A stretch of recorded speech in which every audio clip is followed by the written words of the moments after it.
À retenir dans l'actualité de ce vendredi, dernier hommage à l'évêque émérite du diocèse d'Atakpamé. Décédé le 5 juin dernier, Monseigneur Julien Couteau a été conduit à sa dernière demeure par ses proches, ses collaborateurs et tout le peuple togolais, avec à sa tête le chef de l'État Faure Zimna Nyazingbe. Ce 26 juin, le Togo réaffirme son engagement à lutter efficacement contre le trafic illicite des drogues. Pour joindre l'acte à la parole, ce sont plus de 120 tonnes de stupéfiants qui ont été incinérés. Et puis après 20 ans d'absence, la styliste togolaise Clara Lawson Ames est de retour au Togo. Elle organisera le 4 juillet prochain à l'hôtel Sarakawa un défilé de mode, un moment de partage, de bienfaisance, une nuit de la gratitude.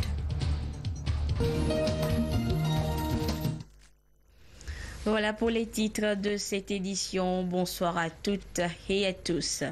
Tout d'abord, au courrier départ du chef de l'État ce vendredi, le président de la République Faure Zimna Nyazingbe a adressé un message de félicitations à son homologue djiboutien, son Excellence Ismaël Omar Guelleh, à l'occasion de la commémoration de la fête nationale de ce pays. Le président Faure, tout en se réjouissant de la qualité des relations d'amitié, de coopération et de solidarité qui existent entre leurs deux pays, a souhaité les voir se consolider et se diversifier davantage pour le bonheur des populations togolaises et djiboutiennes. Et le chef de l'État et le Premier ministre étaient aux côtés de la famille de feu Monseigneur Julien Maoulé Couteau, l'évêque émérite du diocèse d'Atakpamé, décédé le 5 juin dernier à l'âge de 69 ans, a été conduit à sa dernière demeure ce vendredi. L'office d'enterrement a été célébré par le nonce apostolique au Togo et au Bénin et l'évêque d'Atakpamé à la cathédrale Notre-Dame de la Trinité de la ville. Le compte rendu avec Yves Agbevivi.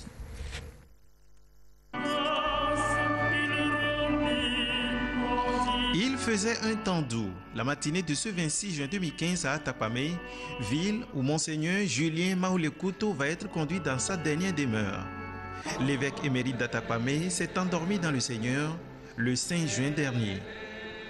Parents, amis et fidèles catholiques, ils ont répondu massivement à l'absoute consacré à un dernier hommage rendu à celui qui a été le troisième évêque du diocèse d'Atakpamé, ville dite des Sept Collines. Le chef de l'État s'est joint à ce deuil qui frappe l'Église catholique en prenant part à la messe d'enterrement et d'adieu célébrée à la cathédrale Notre-Dame de la Trinité d'Atakpamé.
Monseigneur Nicodème Bariga Bénissant, évêque d'Atakpamé, a exprimé la reconnaissance de l'Église au chef de l'État et à sa suite pour s'être déplacé en soutien à la famille éplorée et à la communauté catholique. Une reconnaissance réitérée par Monseigneur Benoît Alornou, évêque de Palimé, président de la conférence épiscopale du Togo, qui a rappelé à travers 2 Corinthiens 1, versets 3 à 7, que la triste condition de l'homme, la mort, a été vaincue. C'est le Christ, le vainqueur de la mort, qui recommence l'exode, l'ultime passage pour chacun de nous après l'exil, après l'épreuve de la douleur, après les ravins de l'ombre de la mort. nous sommes venus, nous, frères, dans l'unique sacerdoce du Christ, et vous tous, sœurs, frères, parents, amis, fils et filles spirituelles de Monseigneur Couto, pour prier le Seigneur qu'il a aimé et l'a établi prêtre et évêque d'Atakpamé, afin qu'il l'accueille dans ses parvis, notre demeure éternelle. À l'orateur de continuer, notre cher Couto, nous retrouverons son amour. Un amour et fidélité qui ont jalonné le parcours du défunt selon les différentes oraisons funèbres. Il avait de grands projets et nourrissait de grands rêves pour le peuple de Dieu à Atakpamé, auquel il voulait apporter le meilleur de sa jeunesse, de sa foi, de son dynamisme et de son goût à la propreté et aux belles choses pour Dieu, comme le témoigne sa lettre programme du 21 novembre 1993, après sa nomination épiscopale. Sous sa conduite dans ce diocèse d'Atakpamé, rapidement, de nouvelles paroisses sont créées, de nouveaux instituts et congrégations religieuses sont arrivés. De ses paroles et de ses homélies se dégageait toujours comme une constante des mots d'amour pour son peuple et la confiance en la volonté de Dieu. Celui qui nous rassemble aujourd'hui est un géant de l'Église, en témoin de l'amour miséricordieux de Dieu, notre Père dans la foi. Monseigneur Julien Maule Couto vient de gagner la vie éternelle. C'est pourquoi nous rendons grâce au Seigneur pour nous avoir donné un Père fondateur exceptionnel.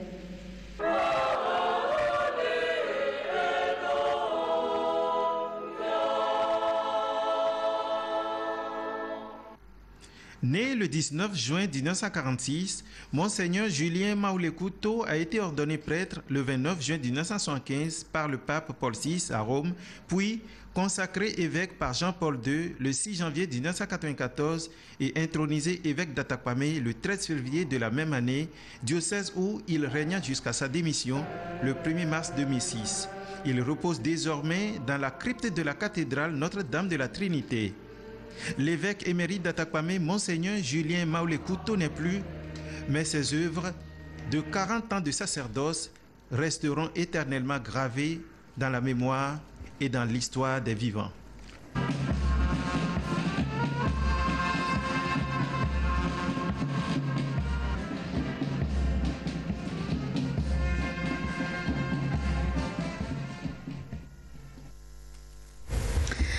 Autre actualité, depuis la signature de la Convention de Stockholm sur les polluants organiques persistants en mai 2001 par 151 pays, tous multiplient des stratégies pour venir à bout de l'utilisation des produits polluants. Au titre de ces stratégies, la mise en place du comité de pilotage pour le suivi de la dite convention dans les pays de la sous-région CEDEAO. Et ce vendredi, les membres de ce comité sont à Lomé pour une 4e réunion bilan. Le compte rendu avec Charlotte Monsimet. 4e réunion conjointe de l'Organisation des Nations Unies pour le développement industriel ONUDI et du Programme des Nations Unies pour l'environnement. Ce comité de pilotage sert à coordonner les activités nationales pour la mise en œuvre de la Convention de Stockholm, laquelle convention vise à interdire l'utilisation de certaines substances chimiques et à leur trouver d'autres alternatives. 5 années après sa mise en place, ce programme a fait du chemin et des avancées sont notées. Nous voulons renforcer les capacités des experts nationaux en matière de gestion rationnelle des POPs, les produits, les polluants organiques persistants, et aussi à mettre en œuvre des projets pilotes pour démontrer la faisabilité de ces technologies propres dans ce domaine. Il y a 6 projets pilotes sur la décontamination des sites est abrité actuellement à Sao Tomé and Principe. Le projet pilote sur les huiles usées est abrité par le Mali. Le projet pilote sur l'enfumage des aliments alimentaires par le Bénin. Le projet sur les déchets biomédicaux à la Guinée-Bissau. Et le dernier, qui est le projet sur les biopesticides, est abrité par le Togo. Le Togo sera soutenu techniquement par l'Institut de technologie de l'Inde pour promouvoir cette filière de biopesticides et ainsi accroître davantage les résultats positifs dans le domaine. Que ce soit pour la Convention de Stockholm, la Convention de Bâle ou la Convention de Rotterdam, et surtout aussi le plan d'action national dans le cadre de SAICEM, c'est l'approche stratégique pour la gestion des produits chimiques dans le pays. Donc le Togo est aussi en cours de ratification de la Convention de Minamata, c'est la dernière du système des Nations Unies sur le mercure. Donc ces conventions ayant été ratifiées, c'est-à-dire que le pays est éligible à l'assistance technique du système des Nations Unies pour la mise en œuvre de projets.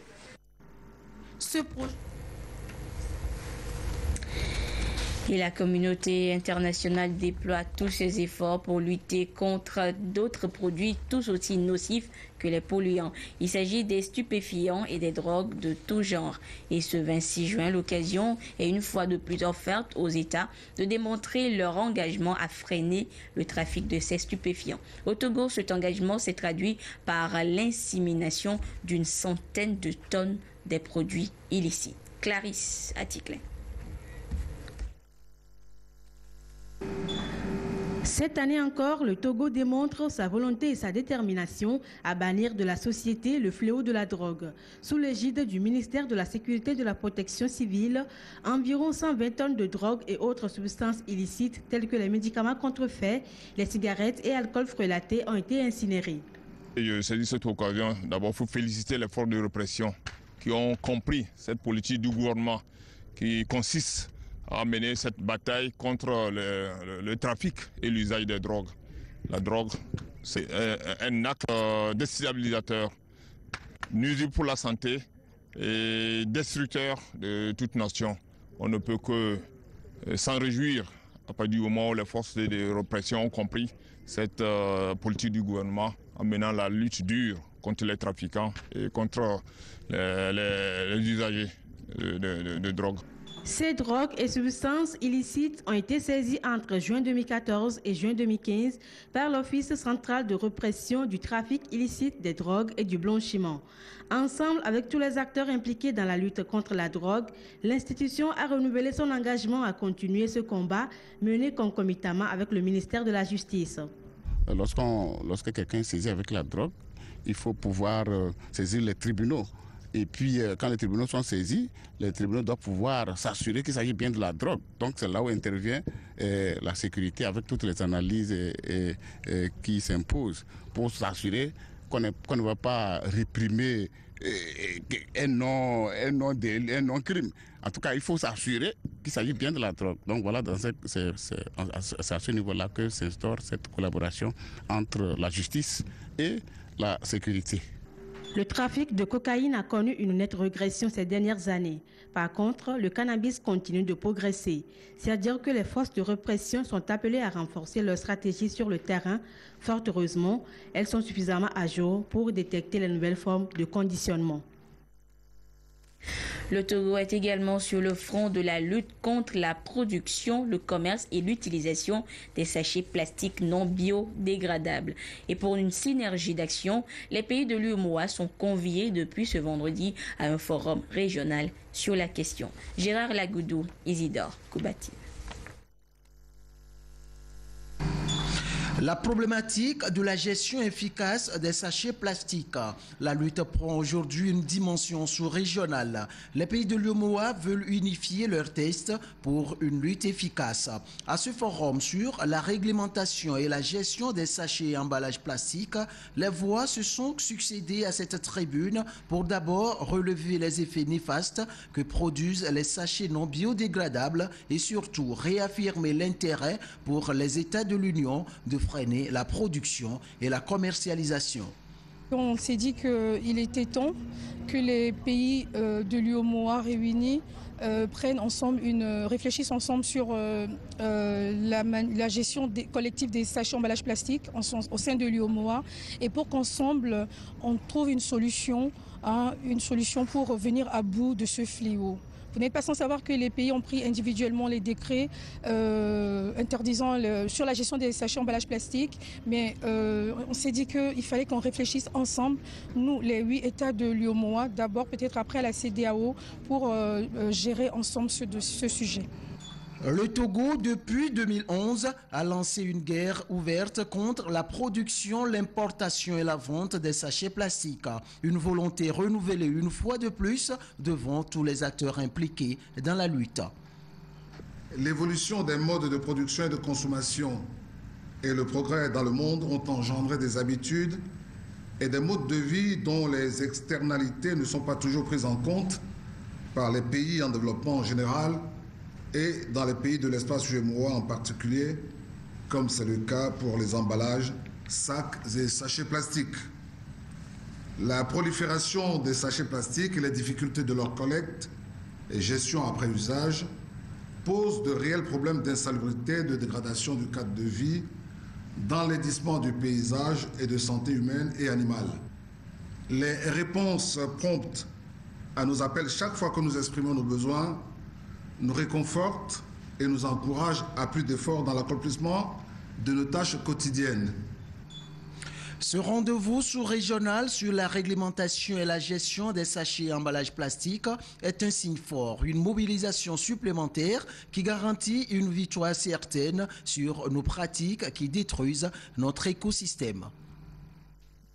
Et Isidore Coubatine l'a dit, c'est depuis 2011 que le gouvernement togolais s'est engagé dans le combat contre la production, la commercialisation et l'utilisation des dérivés de cette matière introduite dans le quotidien des populations. Alors la question est de savoir, après 4 ans, où en est-on dans la mise en œuvre de cette loi? Nous retrouvons Isidore Coubatine pour plus de précisions.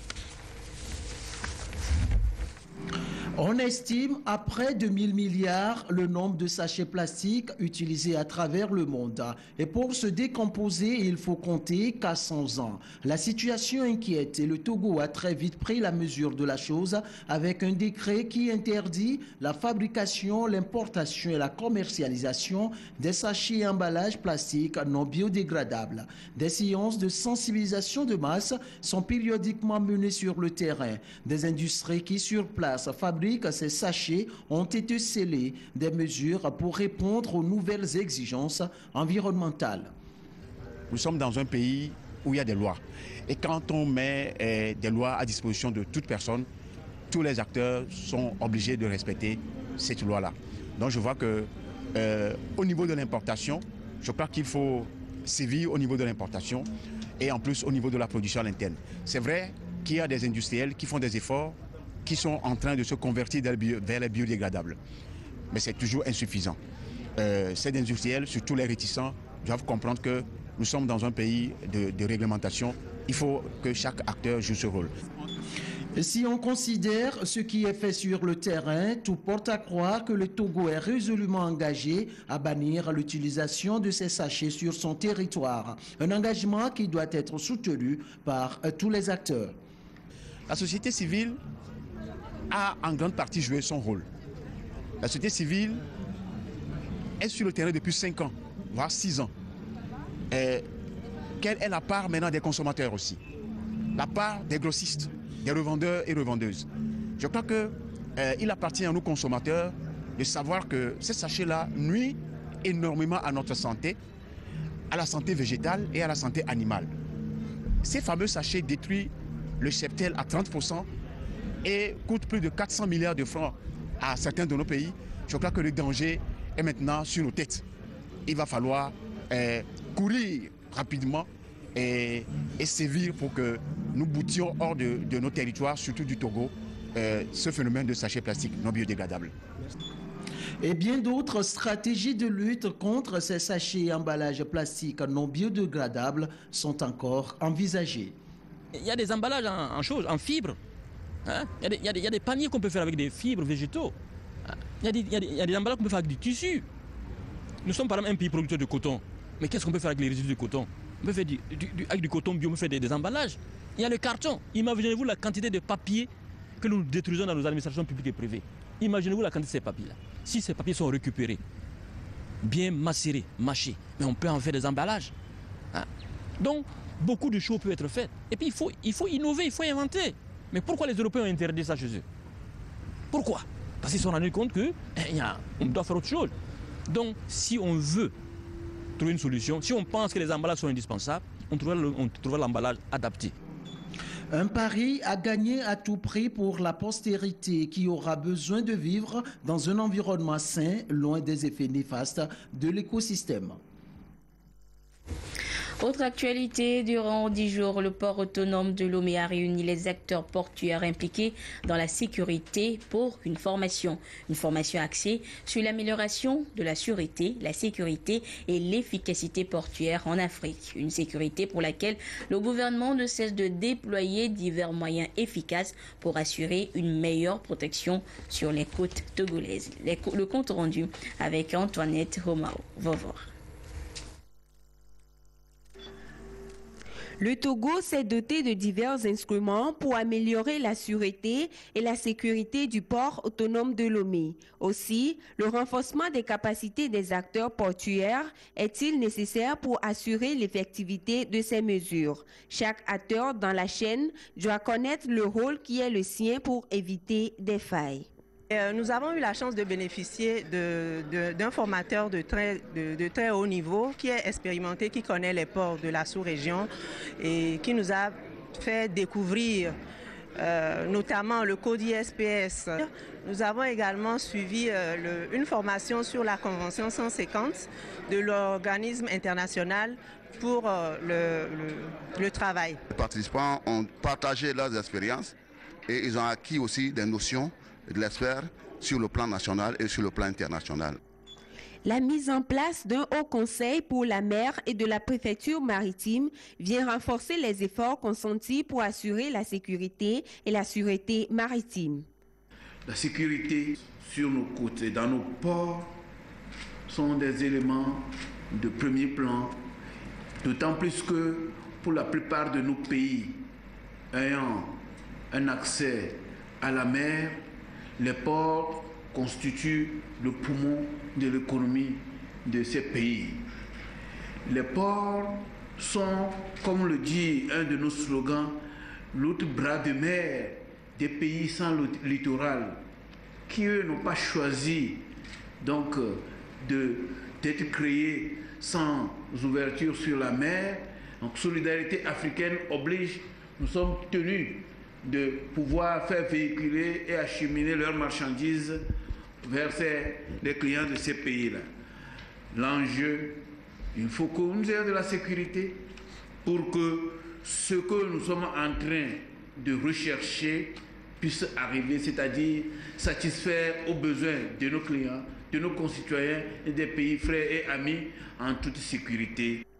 Cette formation de 10 jours a été sanctionnée par un certificat de participation en vue de se conformer aux normes de sécurité recommandées par le Code international pour la sûreté des navires et des installations portuaires. Le port autonome de Lomé a élaboré de nouvelles mesures de sécurité, notamment l'installation d'un système de télésurveillance garantissant ainsi une sécurité optimale sur tous les biens. Les techniciens et professionnels du Centre de coordination des ressources de la CEDEAO échangent depuis cette semaine sur le plan d'action stratégique en vue d'une gestion efficace et concertée du bassin du Mono entre le Togo et le Bénin. Ce rendez-vous fait suite à la signature du statut et la création de l'autorité de ce bassin transfrontalier en décembre dernier entre les deux pays voisins. Dodo Haré, Lucassi, Clarisse Atikle. Le 30 décembre dernier a été signé le statut et la création de l'autorité du bassin du Mono par le Bénin et le Togo. Et pour une mise en œuvre effective et efficace des activités contenues dans la feuille de route de cet accord, l'élaboration d'un plan stratégique se révèle plus que nécessaire. Ainsi, les techniciens et professionnels de la gestion de l'eau du Centre de coordination des ressources en eau de la CEDEAO se sont retrouvés pour définir les directives idoines en vue de créer une dynamique de croissance autour du bassin du Mono. Le plan stratégique est une pièce maîtresse pour la réalisation des activités de toute organisation et notamment d'une organisation de bassin. C'est un plan qui va décliner la vision de l'autorité à moyen et à long terme, donc en déclinant les objectifs de l'autorité, les types d'actions que l'autorité va mener dans la 5, dans les 10 ans à venir et les moyens qu'il faut pour réaliser ces activités. L'enjeu de cet important projet de réorganisation du bassin du Mono interpelle les États béninois et togolais qui ont réaffirmé leur engagement à toujours travailler de concert pour une approche globale de gestion de ce bassin transfrontalier. Une gestion qui va propulser le développement économique et énergétique des ressources naturelles que regorge ce fleuve. Le bassin du Mono, ça regorge d'importantes ressources naturelles d'abord. Nous avons les animaux, nous avons les végétaux, soit la faune, la flore. Les ressources en eau, c'est un bassin qui habite aujourd'hui un grand barrage, le barrage de Nangoto. Donc vous connaissez déjà, donc c'est un barrage hydroélectrique, donc il fournit de l'énergie à la fois pour les deux pays. Il y a aussi en perspective, donc imminent, la construction d'un nouveau barrage donc, sur ce fleuve. Donc, eh bien, il y a donc des aménagements donc, hydro-agricoles aussi donc, sur ce bassin actuellement. Ce plan stratégique d'action qui sera élaboré permettra de promouvoir aussi l'intégration socio-économique des populations riveraines afin d'équilibrer la répartition des bénéfices attendus pour ainsi réduire substantiellement la pauvreté dans le milieu. Actuellement, près de 3 millions de personnes vivent aux dépens des ressources naturelles du fleuve Mono. Le chapitre noir de cette édition, c'est l'actualité à l'étranger. D'abord, la Tunisie, frappée en son cœur ce vendredi. Une attaque de grande ampleur. Un tireur a fait 37 morts sur une plage de Sousse. Les vacanciers étrangers ont été pris pour cible et l'homme a été abattu. La France, c'est l'autre tragédie de cette journée. Le nombre n'est certes pas comparable, mais ce qui frappe, c'est le mode opératoire et surtout l'horreur de la mise en scène. La seule victime a été décapitée. Retour sur les faits. Une explosion vient de retentir. Les gendarmes se précipitent vers l'usine. C'est un attentat contre cet entrepôt Air Products et ses bouteilles de gaz industriel. Les premiers pompiers sur place ont déjà maîtrisé un homme. Il voulait faire sauter le site. Bernard Cazeneuve arrive, il dévoile l'identité du suspect. Nous savons d'ores et déjà qu'il pourrait s'agir de Yacine Sali. Ce personnage avait fait l'objet d'une fiche S en 2006 pour radicalisation qui n'a pas été renouvelée en 2008. Il n'avait aucun casier judiciaire. Yacine Sali, 35 ans, connu des services de renseignement, chauffeur-livreur de cette société de transport à Chassieux dans la région lyonnaise. L'homme aurait quitté son entreprise ce matin, direction Saint-Quentin-Falavier, l'usine Air Products, à 20 km de là. 9h35, au volant d'une camionnette, Yacine Sali entre dans ce site pourtant surveillé. Son entreprise dispose d'un laissez-passer en tant que sous-traitant. Puis il précipite sa voiture sur des bouteilles de gaz dans un hangar et provoque une explosion entendue dans tout le voisinage. C'était un gros bruit, ça nous a semblé bizarre. C'est un bruit qu'on n'entend pas. Voilà, même ma fille a eu peur. On a simplement entendu une grosse déflagration, donc les vitres ont tremblé. Et on a pensé à une explosion, mais moi j'ai plus pensé à une explosion d'une usine éventuellement où il y avait eu un souci, voilà. Yacine Sali tente ensuite d'ouvrir les bouteilles de gaz à l'extérieur du hangar. Il est 10h, c'est là que les pompiers le surprennent et l'immobilisent jusqu'à son arrestation par les gendarmes. À quelques mètres de là, les forces de l'ordre découvrent une mise en scène macabre. À l'aplomb du véhicule utilitaire a été découvert par les enquêteurs le corps de la victime, corps sans tête. À proximité immédiate du véhicule a été retrouvé un couteau, donc arme qui est en cours d'exploitation.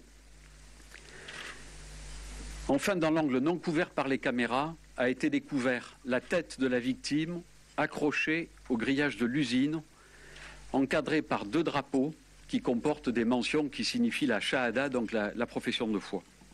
La victime est le patron du suspect, le chef de l'entreprise de transport à Chassieux, âgé de 54 ans. Ce soir, Yacine Sali est en garde à vue, entendu par les services antiterroristes. Le plan Vigipirate est porté à son niveau maximal dans la région Rhône-Alpes. Il y avait 43 salariés dans l'usine au moment de l'attentat. Personne n'a été blessé. Retour à Lomé où les membres de l'association Aide et Action Internationale ont organisé cette semaine une conférence de presse. Une occasion pour eux de lancer un appel à toutes les organisations de la société civile, les entreprises et différents partenaires pour une mobilisation de ressources financières. Et ceci pour la mise en œuvre de projets éducatifs pour répondre à des besoins pressants en éducation des couches les plus défavorisées. Le reportage est signé Rachel Aouko. Au cours de ces 5 dernières années, près de 4000 enfants ont bénéficié d'un système éducatif de qualité. Plusieurs jeunes ont été formés et diverses actions ont été menées dans le but de maintenir les filles à l'école. Tous ces résultats proviennent du programme d'appui à la gouvernance éducative entamé par le réseau Aide et Action. Le dit réseau, dans le but d'étendre ses activités, veut mobiliser des ressources financières à travers une soirée dînatoire dénommée Wezon Afrique qui se tiendra le 27 juin au Grand Rex de Lomé. Nous visons toucher le grand public et les sensibiliser aux questions d'éducation, parce que c'est des questions qui sont cruciales dans les pays et qui est le cœur de tout le développement des pays. Donc on va viser cette sensibilisation, mais au-delà, c'est bien de sensibiliser, c'est bien de viser, mais il faut passer aussi à l'action. C'est pour ça qu'on a besoin que les gens mettent la main à la poche pour donner de la dignité à l'humain, à l'homme. Faire en sorte que l'éducation soit au cœur du développement, levier du développement. Et pour ça, nous avons besoin de la mobilisation du grand public. L'événement marquera également l'implantation du siège social de Aide et Action Internationale Afrique au Togo. Le concept Wezon, qui signifie bienvenue, va parcourir plusieurs pays pour recueillir des fonds afin de diversifier l'offre éducative et donner la chance à tout le monde d'étudier, contribuant ainsi à l'atteinte des objectifs du développement durable. Et on en vient à l'autre titre de ce journal. Après 20 ans d'absence, la styliste togolaise Clara Lawson Ames est de retour au pays. Elle organisera le 4 juillet prochain un défilé de mode à l'hôtel Sarakawa. Et à travers la société Clara International, la grande dame de la mode entend faire de cette soirée un moment de partage, de bienfaisance, une nuit de la gratitude. Luc Assis, Esther Laclé.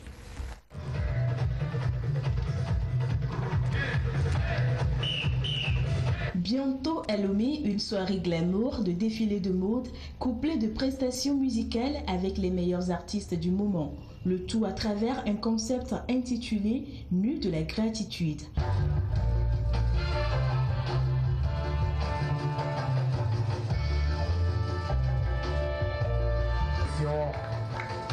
Intitulé Lien.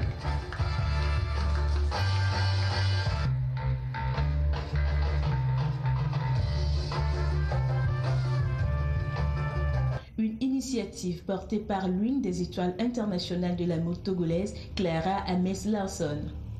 L'événement représente pour elle un moment de partage de son expérience avec le public togolais et la promotion de la mode du pays. La soirée est annoncée pour le 4 juillet prochain. J'ai choisi Lomé pour dire la petite fille est de retour chez elle. Le but visé, c'est de venir m'installer pour apporter, pour contribuer au développement socio-économique et culturel de ce pays que je porte dans mon cœur. Nuit de la gratitude, promotion des mannequins et stylistes nationaux, c'est pour exposer la crème de la mode du terroir. Plusieurs guest stars de la mode togolaise, notamment Nadia Ka, Crédania et Chris Kali, seront aussi présents à ce rendez-vous culturel exceptionnel.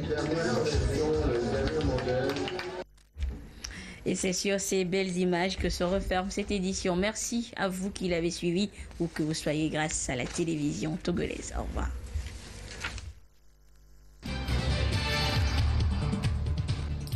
À retenir dans l'actualité de ce vendredi, dernier hommage à l'évêque émérite du diocèse d'Atakpamé.